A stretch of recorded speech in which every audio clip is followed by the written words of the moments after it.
최근 엔트로픽이 GitHub를 통해 오픈소스 모델인 클라우드 코워크를 공개하고 골드만삭스가 AI의 법률 및 회계 업무 대체 가능성을 경고하는 리포트를 내놓으며 소프트웨어 섹터의 투자 심리가 급격히 얼어붙었습니다. 그동안 소프트웨어 기업들은 특화된 서비스를 기반으로 한 구독형 모델을 통해 높은 성장률과 견고한 현금 흐름을 창출해왔습니다. 그러나 엔트로픽이 공개한 충격적인 성능의 오픈소스 AI가 기존 소프트웨어 서비스 기업들의 비즈니스 모델을 대체할 수 있다는 우려가 확산되면서 구독 모델의 지속 가능성에 대한 시장의 의구심이 증폭되었습니다. 결과적으로 기존의 구독 모델이 AI 생태계에 의해 잠식될 것이라는 비관론이 밸류에이션 하락 압력으로 작용하며 대표적인 소프트웨어 ETF인 IGV는 고점 대비 30% 이상 하락하며 작년부터 최악의 수익률을 기록하고 있습니다. 지난 며칠간 뉴스를 보면 시장은 또다시 복잡하게 얽힌 매크로와 산업의 변화를 단편적인 공포로 단순화하고 있습니다. 저는 이러한 시장의 반응에 상당한 오해가 섞여 있다고 생각하고 또 여기에 큰 기회가 있다고 생각합니다. 저의 성공적인 투자 경험은 대부분 시장이 공포심에 매도할 때 만들어졌기 때문에 이번 폭락 역시 좋은 기회라고 생각하고 있습니다. 사실 연중 몇 차례 반복되는 이러한 비이성적 조정장은 우리가 반드시 익숙해져야 할 주식시장의 속성입니다.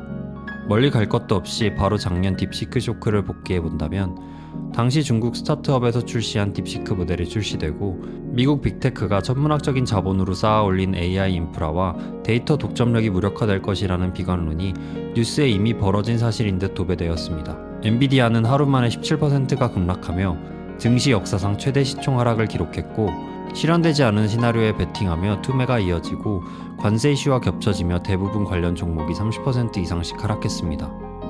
그러나 결과는 어땠을까요? 2025년은 빅테크에게 최고의 수익률을 가져다준 한 해였습니다. 오히려 딥시크 사태는 AI 비용 하락을 통해 서비스 범용화를 앞당겼고 이는 기업들의 AI 도입을 가속화시켜 결과적으로 클라우드와 인프라 수요를 폭발시키는 기폭제가 되었습니다. 결국 시장이 공포에 질려 무너지던 순간이 매수 기회였음을 볼 수 있었습니다. 저는 소프트웨어 섹터의 폭락도 이와 같은 방식으로 진행되고 있다고 생각합니다. 물론 AI 에이전트의 등장으로 경쟁력을 상실할 기업은 분명 존재할 것입니다. 그러나 시장의 비이성은 언제나 그렇듯 진짜 해자를 가진 기업들까지 매도를 하고 있습니다. 뉴스나 유튜브에서 클릭을 위해 공포를 과장하지만 투자자인 우리는 그 너머를 봐야 한다고 생각합니다. 지금은 옥석 가리기를 통해 시장의 공포가 만들어낸 괴리를 기회로 삼아야 할 때입니다. 시장에서 남들보다 한 발 앞선 기회를 잡으려면 우선 시장이 느끼는 공포의 실체를 정확히 이해해야 할 것 같습니다. 우선 시장이 즉각적으로 반응한 표면적인 이유는 AI 에이전트가 기존 소프트웨어 서비스의 기능을 대체할 것이라는 공포감 때문입니다. 엔트로픽의 신규 모델은 단순히 인간의 명령을 수행하는 수동적 도구를 넘어 자율적으로 판단하고 업무를 완결하는 에이전트로서의 능력을 보여줬습니다. 이에 시장은 AI가 마케팅 문구 작성부터 법률 검토, 재무 보고서 생성까지 직접 수행함에 따라 그동안 높은 비용을 지불해온 전문 소프트웨어 솔루션을 대체해 버릴 것이라고 공포에 사로잡혔습니다. 또한 지난 10여 년간 B2B 소프트웨어 기업들의 주가는 기업 고객이 직원을 더 많이 채용할수록 더 많은 소프트웨어 계정을 구매한다는 단순한 비례 공식에 의해 상승해왔습니다. 그러나 이번 엔트로픽의 에이전트 모델은 인간이 수행하던 업무를 완결형으로 대신 처리할 수 있는 능력을 보여주었고 이는 기업 고객들이 비용 효율화를 통해 신규 채용을 줄이거나 기존 인력을 감축하는 구조조정을 단행할 수 있다는 환경을 만들어줍니다. 이렇게 되면 소프트웨어 기업들의 매출 원천인 유료 계정 수는 더 이상 늘어날 수 없게 됩니다. 기업용 소프트웨어 회사들을 평가하는 핵심 지표는 사용자 수인데 고객 회사가 성장해도 소프트웨어 매출은 정체되거나 줄어드는 지금까지와는 정반대 상황이 펼쳐질 수도 있다는 공포가 생긴 것입니다. 결국 소프트웨어라는 도구 자체가 AI에 의해 대체돼 소멸할 것이라는 기능 대체 시나리오가 이번 밸류에이션 조정을 이끈 핵심 논리입니다. 시장의 비이성을 찾아내기 위해서는 여기에서 조금 더 깊이 파고들어 생각해봐야 합니다. 소프트웨어 주가가 이렇게까지 떨어진 이유는 단순히 매출이 조금 줄어들 것 같아서가 아닙니다. 시장이 진정으로 두려워하는 건 소프트웨어 산업이 지난 20년간 쌓아올린 진입장벽과 돈 버는 방식 자체가 무너질 수 있다는 우려 때문입니다. 우선 소프트웨어 기업들의 사용자 편의성이라는 강력한 무기가 사라지고 있습니다. 그동안 많은 소프트웨어 기업들은 복잡한 기능을 사람이 쉽게 쓸 수 있도록 예쁜 디자인과 편리한 버튼을 만드는데 엄청난 돈을 쏟아부었습니다. 사용자가 이 편리한 화면에 익숙해지면 다른 경쟁사 제품으로 갈아타기 힘들어지기 때문에 이것 자체가 기업의 큰 경쟁력이었습니다. 하지만 AI는 우리처럼 화면을 보면서 버튼을 누르지 않습니다. 프로그램 뒤에서 API를 통해 데이터와 직접 신호를 주고받으며 업무를 처리합니다. 즉 사람을 위해 만들었던 편리한 화면과 디자인은 AI 시대에는 쓸모가 없어지게 됩니다. 시장은 AI 에이전트가 기존 업무를 대체해 화면이 필요가 없는 시대가 오면 사용자 편의성으로 고객을 확보해 돈을 벌던 기업들의 해자가 약해질 것이라고 판단했습니다. 거기에 더불어 인원 기반 과금 모델이 압박을 받고 있습니다. 지금까지는 직원이 100명이면 100명분의 요금을 받았습니다. 하지만 최근 실업률 지표에서도 볼 수 있듯 기업들은 인원을 감축하며 조직을 효율적으로 운영하려는 움직임을 보이고 있습니다. AI 시대에는 소수의 관리자가 AI를 이용하여 일을 하게 될 것입니다. 소프트웨어 회사가 계속 사람 수대로만 돈을 받는다면 고객사는 관리자 한 명분의 요금만 내고 AI를 통해 엄청난 양의 업무를 처리하게 됩니다. 소프트웨어 회사 입장에서는 서버 비용은 그대로인데 정작 들어오는 돈은 줄어드는 최악의 상황을 맞이하게 될 것입니다. 물론 요금 체계를 바꾸면 되겠지만 그 과정에서 겪게 될 혼란과 매출 감소는 피할 수 없을 것입니다. 그리고 냉정하게 보면 많은 소프트웨어 기업들은 데이터를 보관하는 곳과 사용자 사이에서 정보를 전달하고 보여주는 중간 관리자 역할에 불과했습니다. 과거에는 사람이 일을 효율적으로 처리할 수 있게 만들어주는 이 소프트웨어 기업들의 역할이 중요했지만 AI는 중간 단계를 거치지 않고 원천 데이터에 직접 접근해서 일을 처리할 수 있습니다. 이번 상황을 깊게 살펴보면 AI 에이전트 시대의 경제적 혜자를 잃는 기업은 인간이 버튼을 눌러야만 가치가 발생하며 단순히 데이터를 저장하거나 보여주는 역할에 그치고 사용자 수에 비례해 돈을 버는 기업들임을 알 수 있습니다. 하지만 시장의 공포는 맹목적이어서 독보적인 원천 데이터를 보유한 기업들까지 묶어 과도하게 폭락시키고 있습니다. AI가 아무리 똑똑해져도 데이터 그 자체를 생산하거나 대체할 수는 없기에 데이터를 가진 기업들은 오히려 희소성이 더 커질 것입니다. 그렇다면 지금 같은 투매 속에서 억울하게 주가가 빠진 기업들의 투자 기회가 있을 것 같습니다. 우리가 주목해야 할 생존할 소프트웨어 기업들의 조건은 과연 무엇일까요? 영상에 앞서 이번 분석에 도움을 준 investing.com 프로 기능을 잠시 소개해드리고자 합니다.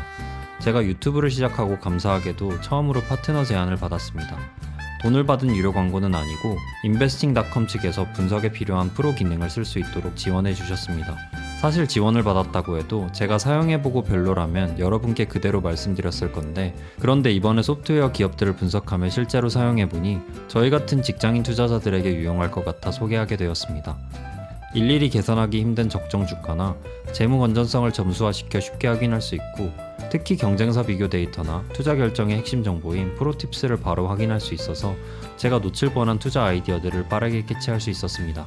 단순히 종목을 찍어주는 게 아니라 내가 공부하고 싶은 주식의 데이터를 직관적으로 보여준다는 점에서 주식 공부를 제대로 해보고 싶은 분들께 큰 도움이 될 것 같습니다. 제가 영상에서 보여드리는 분석 과정을 조금 더 쉽고 빠르게 따라해보고 싶으시다면 영상 설명란에 있는 링크를 확인해주세요. 구독자분들을 위한 15% 할인 혜택도 챙겨두었으니 도움이 되길 바랍니다.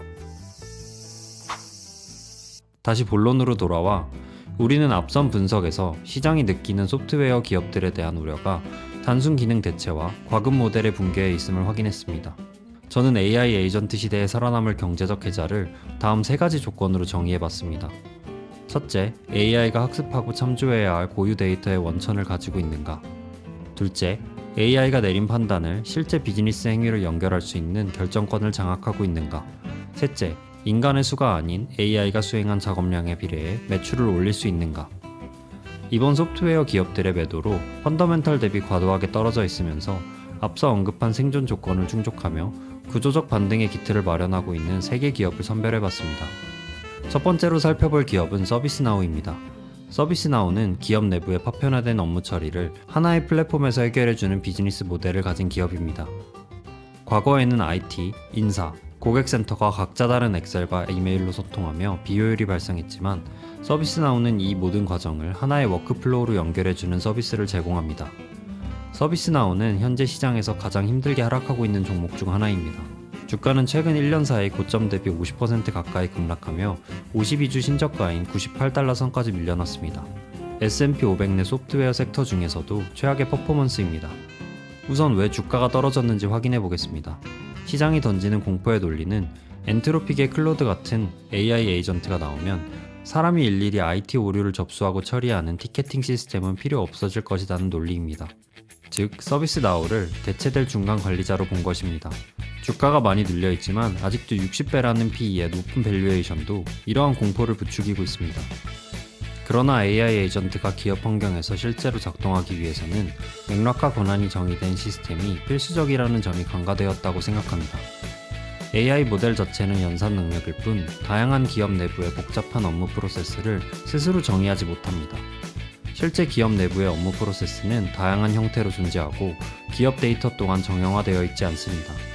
예를 들어 신규 입사자의 계정을 생성하라는 명령이 실행되려면 인사 데이터베이스와 보안 프로토콜, 자산관리 시스템이 연결된 실행 환경이 필요합니다. 이 부분에서 서비스나우의 경제적 혜자는 약화되지 않은 것으로 판단됩니다. 서비스나우는 연간 800억 건 이상의 워크플로우와 6조 4천억 건의 트랜잭션 데이터를 보유하고 있습니다. 이는 엔트로픽 같은 외부 모델이 기업 내부망에 접속할 때 반드시 거쳐야 하는 표준화된 인터페이스 역할을 합니다. 즉 AI 에이전트가 도입되어도 그 명령을 안전하고 정확하게 수행할 서비스나우 플랫폼에 대한 의존도는 낮아지기 힘든 구조입니다. 이러한 구조적 경쟁력을 정량적 지표를 통해 다시 한번 검증해 보도록 하겠습니다. 시장에서는 AI로 인한 고객 이탈을 우려했으나 실제 데이터는 정반대를 가리키고 있습니다. 우선 고객 유지율은 98%에 달합니다. 이는 고객들이 서비스나우를 대체 가능한 도구가 아닌 핵심 인프라로 인식하고 있음을 의미합니다. 그리고 고액 계약 고객의 증가입니다. 연간 계약가치 100만 달러 이상의 대형 고객 수는 2100개를 넘어섰습니다. 이는 기업들이 AI 도입을 위해 서비스나우에 대한 지출을 줄이는 것이 아니라 오히려 투자를 늘리고 있음을 시사합니다. 펀더멘털을 살펴보면 5년 연평균 성장률은 24%이고 77.5%의 매출 이익률과 34.5%의 잉여 현금 흐름 마진율을 가지고 있습니다. 이는 과거에 계속 높은 PE를 정당화했던 동종업계 최상위 수준의 펀더멘털입니다. 서비스나우의 펀더멘털과 비즈니스 모델이 견고하다고 판단된다면 주가가 저렴해진 지금이 좋은 기회라고 생각합니다. 두 번째 기업은 세일즈포스입니다. 이 기업은 전 세계 CRM 시장을 선도하는 클라우드 기반의 소프트웨어 플랫폼 기업입니다. 영업, 마케팅, 서비스 등 고객과 관련된 모든 데이터를 하나의 시스템으로 통합해 기업이 고객을 이해하는 가장 기초적인 인프라를 제공합니다. 쉽게 말하면 물건을 팔거나 상담하는 과정에서 발생하는 모든 대화와 거래 기록을 한 곳에 저장해 기업이 고객을 놓치지 않고 관리할 수 있도록 도와주는 서비스입니다. 이 종목도 현재 소프트웨어 서비스 주식들에 대해 시장의 공포심이 얼마나 극단적인지를 보여주고 있습니다. 최근 1년 주가는 무려 41% 폭락하며 52주 신저가인 180달러 선 근처에서 거래되고 있습니다. 2023년 600배가 넘는 PE는 현재 24배 수준으로 아주 저평가되어 있는 상황입니다. 시장이 던지는 매도 논리는 AI 에이전트가 영업직원, 상담원, 마케터를 대체할 것이고 그러면 사람 머릿수대로 돈을 받던 세일즈포스의 라이선스 매출은 급감할 것이라는 논리입니다. 이러한 구조적 쇠퇴에 대한 우려가 반영되면서 세일즈포스는 현재 역사적으로 가장 낮은 밸류에이션 구간에 진입해 있습니다. 하지만 세일즈포스의 혜자에 대해 생각해보면 이 기업은 고객에 대한 핵심 데이터라는 혜자를 여전히 가지고 있습니다. 고객이 과거에 어떤 제품을 샀는지, 어떤 불만을 가졌는지, 결제 능력은 어떤지에 대한 맥락이 있어야 AI 에이전트가 마케팅 자료를 만들 것이고 전략을 수립할 수 있습니다. 전 세계 기업들의 이러한 핵심 고객 데이터는 엑셀이 아닌 세일즈포스의 클라우드에 저장되어 있습니다. 기업들이 AI를 도입하려 할수록 이 데이터의 저장소 가치는 오히려 올라갈 것입니다. 이를 증명하는 강력한 사례가 바로 최근 체결된 미국 육군과의 56억 달러 규모의 계약이라고 생각합니다. 가장 보수적이고 보안이 중요한 미 국방부조차 AI 전환을 위해 세일즈포스 생태계를 선택했습니다. 이는 단순한 소프트웨어 구매가 아니라 대체 불가능한 인프라로서의 지위를 보여줬다고 해석할 수 있습니다. 또한 세일즈포스는 사람이 아닌 AI에게 과금하는 모델로의 전환을 이미 시작했습니다. 최근 출시한 자율 AI 에이전트 플랫폼 에이전트포스는 연환산 매출 5억 달러를 돌파하며 전년 대비 330%라는 폭발적인 성장세를 보이고 있습니다.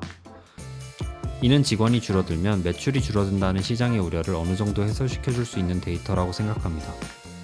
사람이 하던 일을 에이전트가 대신하고 기업은 에이전트 사용료를 세일즈포스에 지불하는 매출 치환이 성공적으로 일어나게 된다면 세일즈포스의 밸류에이션 정상화가 이루어질 수 있을 것 같습니다.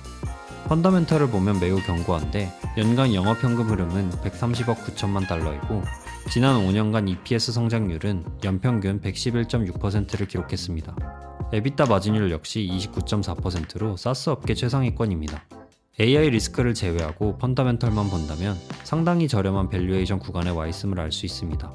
만약 데이터의 가치와 현금 흐름에 집중한다면 세일스포스도 우리의 관심 종목에 넣어보면 좋을 것 같습니다. 세 번째로 분석할 기업은 어도비입니다. 주가는 2021년 고점 대비 60%나 하락하여 2019년 가격 수준으로 거래되고 있습니다. 최근 1년만 봐도 주가가 38%나 빠졌습니다. 나노바나나, 미드저니, 캔바 같은 쉬운 툴들이 나오면서 어도비 툴들의 입지가 직접적으로 위협을 받고 있기 때문입니다.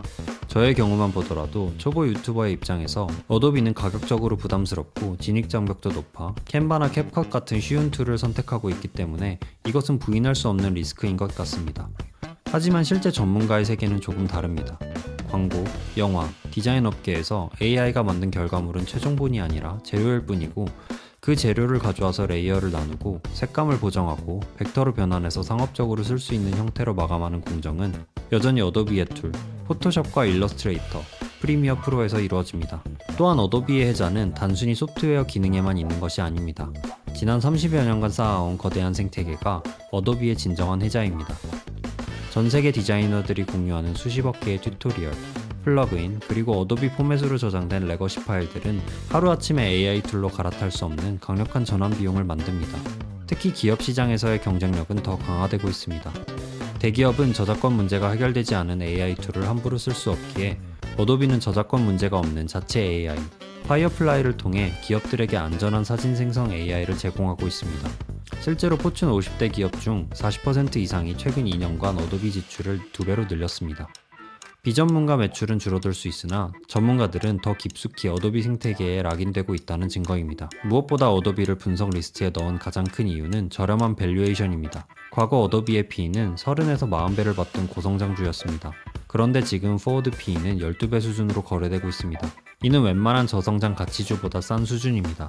하지만 펀더멘털을 보면 매출 총이익률은 90%에 달합니다.